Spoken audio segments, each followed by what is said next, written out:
Let's bring in Omar Ashur. Omar is a professor of security and military studies at the Doha Institute for Graduate Studies. Omar, something that the UN said when they reacted to the killing of these Palestinians waiting for food yesterday was they said, we didn't deliver that aid because we can't deliver any aid to northern Gaza because deconfliction doesn't work anymore. I need you to explain to our viewers what that is, deconfliction, what it means and what it means that it's not working. So deconfliction cells is a coordination form, ideally between the two combating sides. So between, shall we say, the Palestinian resistance on one end and the IDF on the other. And they will have a communication line, and they will coordinate where the fighting should be. And when there's some form of humanitarian assistance going on, they will communicate to be able to organize this so there are no accidents, no shooting by accidents, no misunderstandings, no abuse of the humanitarian corridors and the humanitarian supplies for one side or the other. But since this cannot happen, then there should be some form of mediators, usually with a third side. Since there is no third side realistically, and there's a complete mistrust between the IDF and the Palestinian resistance. So what we're seeing is, and what we should expect actually, is more and more possible war crimes or accidents, whichever way you want to put it, but very serious when you don't have these type of deconfliction cells. So this would be the UN deconflicting around delivery of aid would be the UN saying, we're sending in trucks. We're sending in trucks to this place, this location at that time. This is what it will look like. Don't attack this area at that time. Is that right? Don't attack this area, that's one, but also protect this area, and try to organize how this aid is going to be delivered, whether from the areas where the IDF is in control or where Hamas is in control. So ideally, it should be commanders on local commanders, localized commanders in these two in this specific area, whether I don't know, brigade commanders or higher on the IDF side. Or from Hamas side, some of the battalion commanders, and they would be actually talking or having a representative talking to the UN or whatever humanitarian. So when the UN says deconfliction, we can't bring aid because deconfliction doesn't work.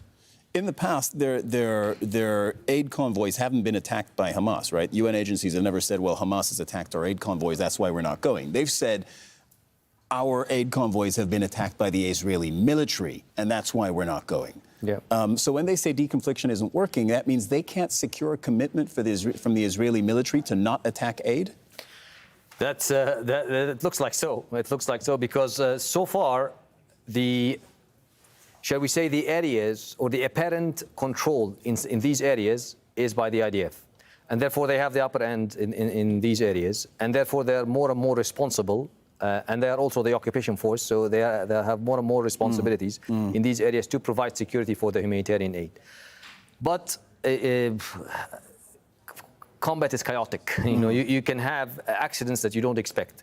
So that's why it's very important to have these type of either mediator-led deconfliction cells or deconfliction cells by representatives from both sides. But can I point out, you say combat is chaotic, and I understand that, of course. I think all our viewers can understand that. But what aid agencies delivering aid to northern Gaza have said recently, it has not been, oh, we were caught in crossfire, or we got caught in the middle of a gunfight.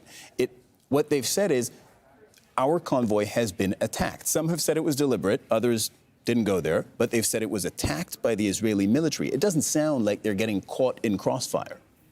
Yeah, it could. I mean, it could be. We'll need to know more and more about the details of what happened. It could be. You cannot. Yesterday there was. Okay, so to bring it to yesterday, it's too early to confirm or deny what happened. Crossfire involved yesterday. Even the Israeli military never said we were fighting Hamas in that area. They said we felt threatened, and that's why we opened fire. Yeah, it's. Maybe Hamas is not even there. This is part of the issue. You know, the chaos here can come from a miscalculation by shall we say, a battalion commander in the IDF side that decides that well, this is a threat and I'm going to act on it. Or on the other side, someone decides that okay, the Israelis are attacking, so I'm going to use the situation to fight back, and then chaos happens. So it could be a miscalculation. That's why you need to have a bit of a higher up in terms of the command and control structures either talking to each other or talking to a mediator. And there needs to be a minimum of trust. It's a very fleeting trust. It's just a trust to deliver some aid for a population that is starving. And it needs this aid desperately. So it needs to this very, very short window of opportunity to be able to deliver that. And it needs to be organized. And that's why it's called deconfliction. Everybody has them. In most conflicts that I know of, they were there. Even in some of the the most intense ones, they were there. Sometimes they are abused. No denial about that. But and sometimes they fail. And that can be one of the ramifications, but they are very, very necessary. They're not sufficient, but they're very necessary. And the UN has said that it seems at least that the trust, no, we know the trust is completely broken down because the UN is saying deconfliction is not working. Omar, sure, thank you so much for explaining that to our viewers this hour.